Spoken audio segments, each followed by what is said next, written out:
Everybody, I'm here today to show you and tell you how to change from kilometers to miles on a Honda CR-V. This will be a super easy tutorial, so let's get right into the video. And obviously this is also how you change from miles to kilometers, so the opposite way. It's really easy to do. As you can see right here, we have our dashboard, and this is like the info that you can choose to display.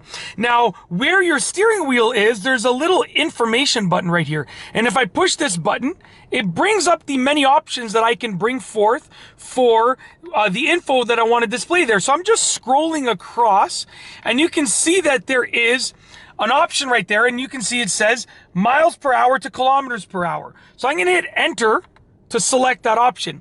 It says press and hold enter to change speed and distance units. So it's going to change both the speed units and the distance units. So what I'm going to do is I'm going to press and hold enter. I believe it should still work even though that screen disappeared. So I'm going to press and hold enter. Boom! Now you can see right here it changed to miles per hour. So now you can see it's at miles per hour, and also my number of like my odometer is at miles. If I want to change back to kilometers an hour and kilometers, I press and hold it again because I'm still on that screen. So I'm going to press and hold it down. Boom, there you go.